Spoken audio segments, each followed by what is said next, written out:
Hello everybody, it's Belinda from Belinda's Book Nook, and I'm back. I managed to take way too long. I'm supposed to have done my April wrap up sometime in the beginning of May, right? But it didn't happen. I think a couple things have happened. We're in that process of the transition from spring to summer. I'm so tired today. I can't even, I'm thinking slow, so if I say something wrong, just pardon me. We are in the process of getting the paperwork for my younger son to get him transferred into a different school, so I am chasing down papers like a mad woman, trying to meet these deadlines. I have been going to events and plays with my kids because they wanted to go, and shuttling them around, and I just haven't got a chance to make a video. And then we had Mother's Day. They're almost gone. They're peonies. I love peonies. And just things have just been crazy. And the weather, woo, can I just have one vent moment? Look at the sun coming through right now, just trying to make me look like a liar, and I'm not. It seems like on weeks ends, weeks and weeks and weeks of rain. Oh yeah, here comes a cloud. And these dark clouds. And it's just depressing. I mean, I've been getting some reading done, but I feel like everything else has been kind of put on hold. And I even said to my husband, maybe we might start looking for plans to build an ark, because it looks like this is never-ending rain.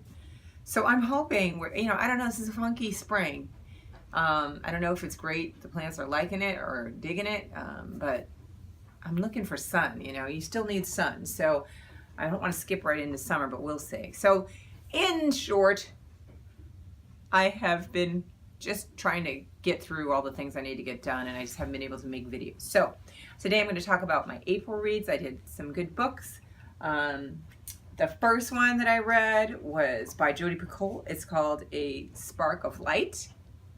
And I've read her two other books of hers. One was about 5 years ago, and that was called Leaving Time. I took pictures of the covers because I don't think I did own this one somewhere.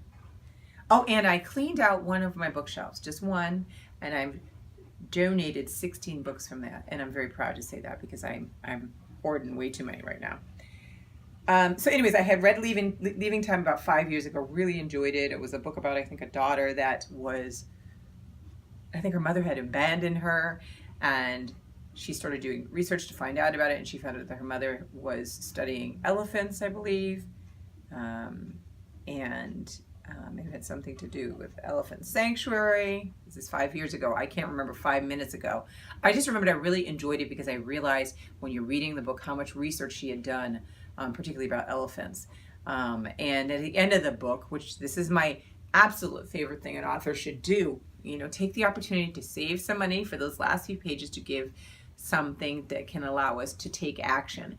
And she listed a whole bunch of different organizations for elephants. And then I ended up, for my birthday that year, adopting an elephant, which means that you pay a certain amount for them to have food, a meal. And they send you a picture and tell you about that elephant. It was fantastic. So that kind of started me on my way of really liking her books. The next one that I read of hers was called Small Great Things. Now, I know some people didn't care for it, and I think there's, for various reasons. But this book, if I recall, was about a nurse, I think in Connecticut, an African-American nurse, and I remember there was a woman in the hospital that was there that she was trying to help, and the husband was a racist and did not want her to be anywhere in the room with his wife. And I think she ended up having to, emergency occurred, and she ended up having to do some treatment, and then they took her to court. And it's this whole thing. And it was, I thought it was really well written, and I really enjoyed the story by her. And so I'm pretty curious of reading, and interested in reading more of her books. So that's what led me to this recent one called A Spark of Light. And this one is about, it's set in at a women's reproductive center where a gunman comes in and starts shooting. And from that point, you get the perspectives of each of the different people that are still in the facility when the gunman comes in. And you get their backstory for each of them. And you also get their reaction to the process of what's going on. So some people don't like that. It can be very jarring going back and forth like that, and different people, because sometimes you're like, where are we? But as I started to continue to read it, I realized I fell in with the rhythm of it, and it was fine for me. The hostage negotiator comes to the scene and finds out that his daughter is in there, and his daughter and his sister. And so it changes things on how he's to approach it. And, technically he's not supposed to. I think it's a great book because, and one of the people also that was trapped in there was a person that was pro-life and was not in there for an abortion or anything, was in there to kind of spy, and just their reaction and their, I want to say growth, a little bit of growth during the experience of listening to others. And I think that it's a very hot topic, and the book is it would be great for a book club, but I think only for a book club that is comfortable disagreeing and walking away feeling comfortable with not agreeing, but not judging each other for each other's opinions. It laid out a lot of different opinions on life for life and the right and women's rights, and I thought it was a really good book. So I listened to the audio for that one. So that one again was A Spark of Light. The next one that I did was I had saw this book. I remember loving the cover, but I didn't remember anything about it, and it came up on my feed, and so I looked at it and I said, well, I think I want to read this. And this one is called Monday's Not Coming by Tiffany D. Jackson. And look at the cover. Isn't that neat? I really like that. I didn't know really anything about this. And I was like, okay, I'm going to, I want to give it a shot. So I listened to the audio, and it was fantastic. Monday Charles, there's two girls. It's really focused on the two girls, Monday Charles and her friend Claudia. And Claudia is from a well-to-do, or they're doing well. All right, I'll say maybe they're a middle-class family with both parents at home, and she's an only child. And she's friends with Monday, and Monday is poor, and her father is not in the picture, and she has siblings that she lives with. And they form this friendship like a sisterhood, and they're just everywhere together. And they're, Monday always comes over to Claudia's house, and, they do each other's hair, and they're always with each other at school.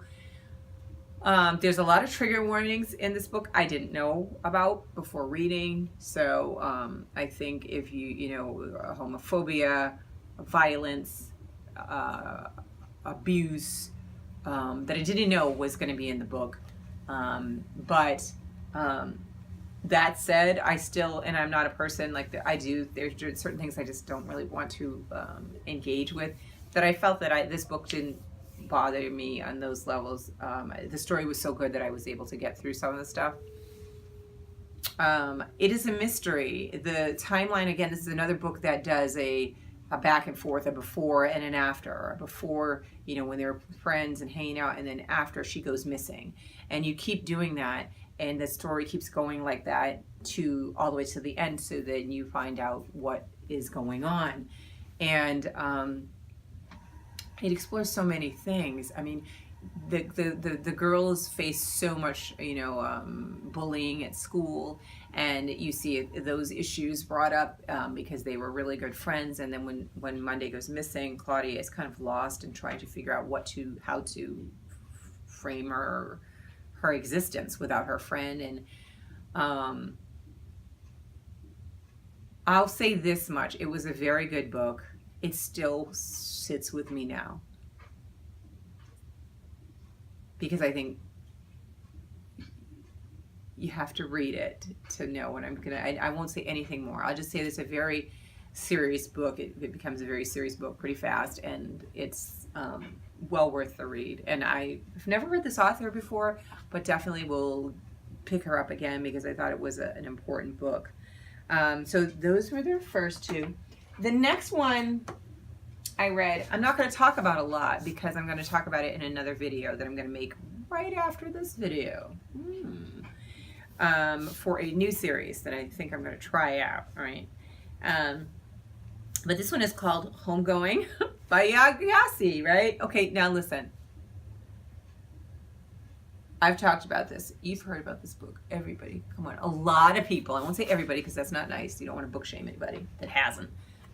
A lot of people in my book circles have read this. Some have even read it more than once. I wanted to wait for the hype to die down. I have two, and I love this book so much that I even bought 2 different editions of the cover without even reading the book. I just like, oh my God, it's so beautiful. A really great book. I'm not going to talk any more about it. I will talk about it in that other video, but I did finally get to it. Check. So that was a good book that I read. The last book that I read was by Kristen Hanna, and it's called The Great Alone. And you might know her from The Nightingale, which was another book, and I don't seem to know where that one is. I think that's on my other bookshelf for sure. Because I put all the ones over here are ones that I want to read like soon that I have not read. So, and I did that because there's a lot of books that I have not read and I need to read. So they're now in my face. I just need to pick at it like a bookstore and just go ahead for it. So this was in my birthday book haul last year, which is fast approaching next month. And I felt guilty that I can't possibly want any books for my next birthday if I haven't even read the books from last year. So I am trying to read more of the books from that haul.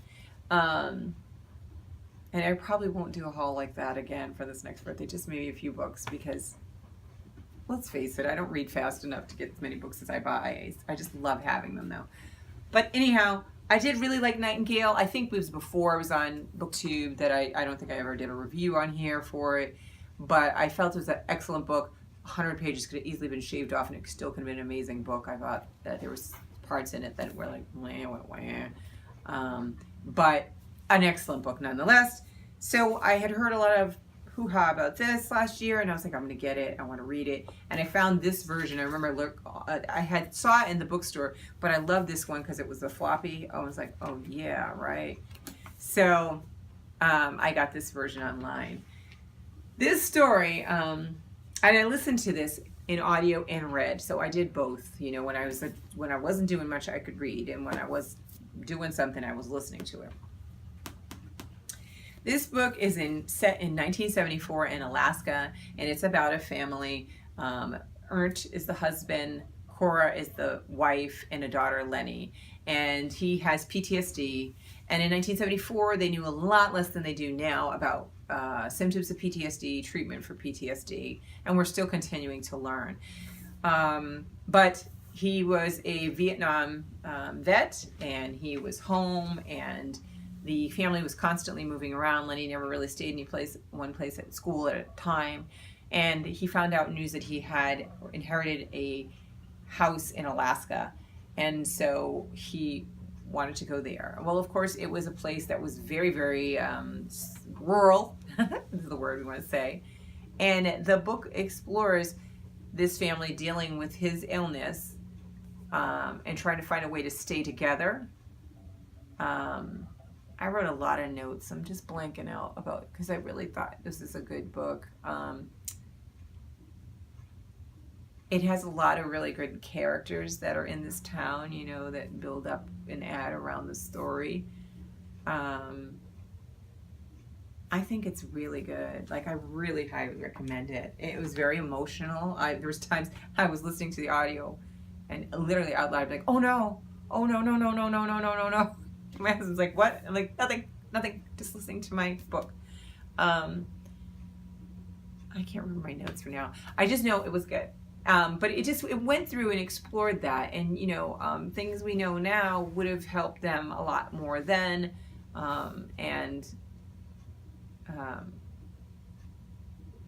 it has abuse, and so there is trigger warnings for abuse in this, some violence and stuff like that. But on